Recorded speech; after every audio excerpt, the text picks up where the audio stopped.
Kaya pala nagkalat yung mga cocaine shabu dito sa Pilipinas. Ayan na. Ang maleta. O, may kargang shabu. May kargang mga baril. May kargang cocaine. Lusot na.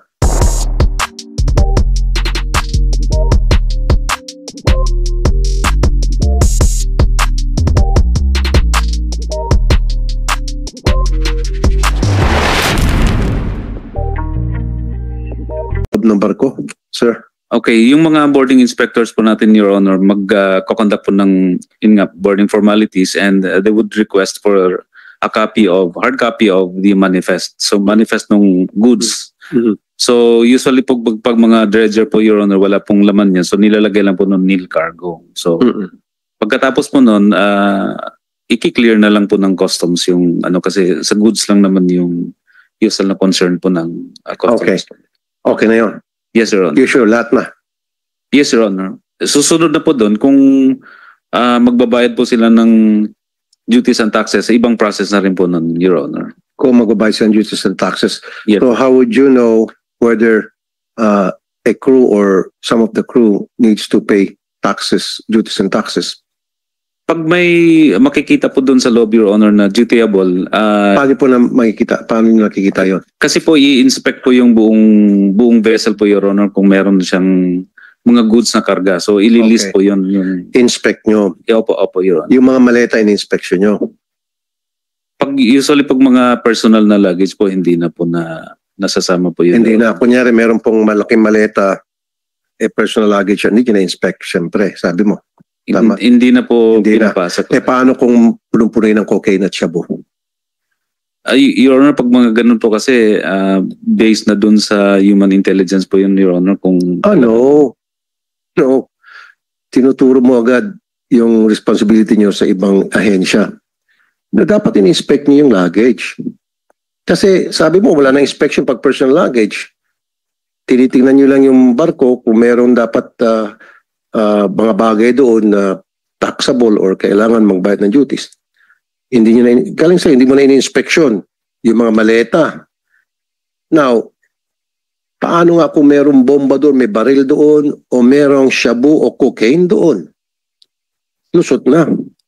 Your Honor, ang usual lang po kasi ng ginagawa natin per procedure is tinitingnan po usually yung store list. So nakalagay po doon kung ano yung mga goods na nakalagay doon sa store list niya. I'll tell you what. Yes, Your Honor. Paligoy-ligoy ka pa. From now on, inspect nyo lahat ng mga gamit ng mga crew members. Physical inspection. Parang x-ray. Pag sa airport, darating mga gamit, may dinadaan ng x-ray yun para makita kung may laman, kung ano laman ng bagahe. Do that.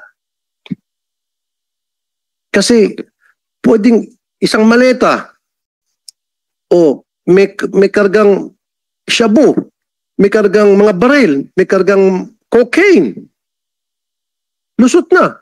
Kung merong 20 na crew at yung 20 crew na yun, lahat sila tig-isang maletang cocaine, tapos tayo. Yes, From now on, kailangan inspect lahat ng personal baggage ng bawat crew member. Yes, I want you to do that.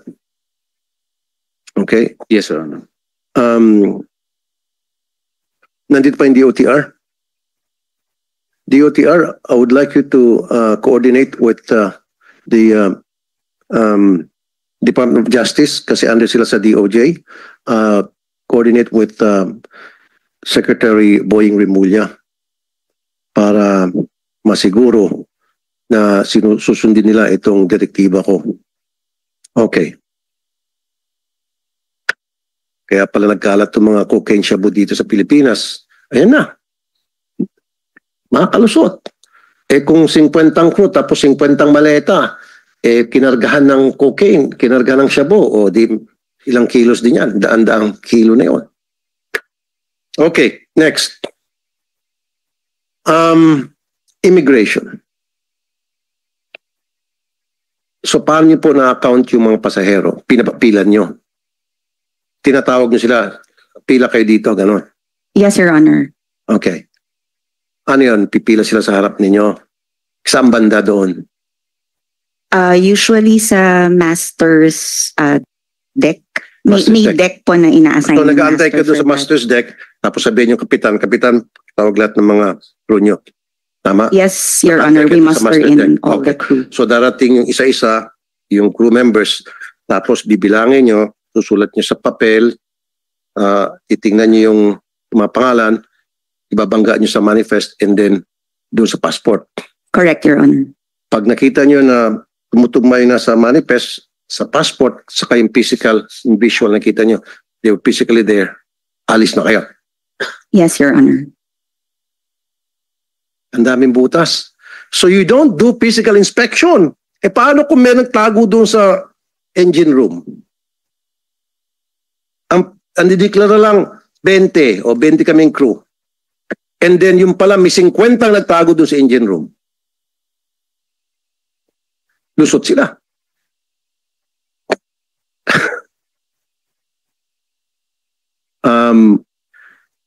Kumuha kayo ng K9. Maybe Coast Guard or Immigration and Customs. At yung K9 na yun, mag-aamoy ng drugs at K9 na mag-aamoy ng mga tao. At malalaman, halugugin nyo yung kasulok-sulukan ng mga ng barko. Top to bottom. Para masiguro, walang taong nagtatago doon. Kung ano yung nasa taas na nakapila, yun lang yun. At walang mga nakasiksik na mga kontrabando sa ilalim ng barko. Di ba, ma'am? Now, tapos nung bababa na kayo. Pagbaba ninyo, so nasa laot yung barko, pagbaba ninyo, uwi na kayo sa opisina ninyo. Tama? Yes, Your Honor. Chill-chill na kayo. Tama? Siyempre, anong gagawin? Gabi. Uwi na, so chill-chill na kayo. Paano kung yung mga crew members bumaba at say pumunta sa restaurant, kumain, pumunta sa 7-Eleven, paano nyo po ma-account yun? Paano nyo po na-monitor yun? Dapat po dino-notify po kami ng master through the agent. Dapat. Paano kung hindi sila notify, matigas ng ulo kasi may balak silang gumawa ng hindi tama? Wala po kaming presence 24/7 sa port. Exactly. Again, doon natin nakita yung vulnerability ninyo. Kasi nga po, ma'am, sa Zambales, maging dyan sa Manila Bay, dito malapit lang sa amin. Dyan sa dating Sofitel, may kita yung dating dredging vessels dyan. Bumababa yung mga Chinese para magpasyal, para mamalengke, para kung saan-saan silang gumala. So, how would we know kung sila ay babalik pa o hindi? You wouldn't know that, right?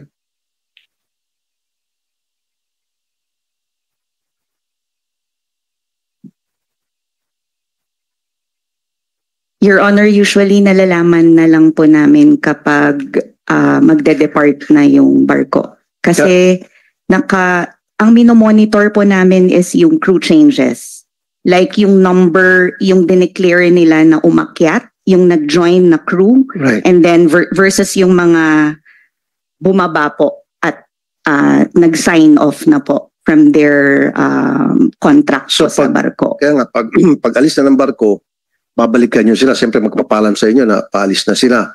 So akyat ulit kayo, babanggay nyo dun sa records na meron kayo, hawak nyo from the time when they arrived, and Yes. then now they're departing. Mm. So magkakaroon ulit ng head counts. Yes, Your Honor. Doon po namin na monitor kung tama ho, kung consistent yung number of crew na record po namin sa office namin doon sa paalis na crew ng barko. Wala kayong way na para siguraduhin yung hawak nilang passport ay legit. Alam Sila pa rin yun. yung Pagdating po sa pagtingin ng passport, we would know po if it's genuine or not. Okay. Kasi trained po yung mga immigration officers namin to do that. Very good. And we also ensure that the passport, the person in front of us is the owner of the passport. So we also have capability of Nice. determining kung impostor po ang Okay. kaharap namin. So, umakyat ulit kayo, siguro immigration na, wala na yung customs, di ba? Paalis na eh. Chinek nyo yung records na sinabit sa inyo nung dumating sila and then ngayon paalis sila, ibabangga nyo yung nakikita nyo sa harap ninyo, yung sa manifest, ibabangga nyo yun, pati yung mga passport and then the numbers of passengers versus the passport, kanon. After that, alis na kayo, bigyan nyo ng clearance na alis. Yes, Your Honor.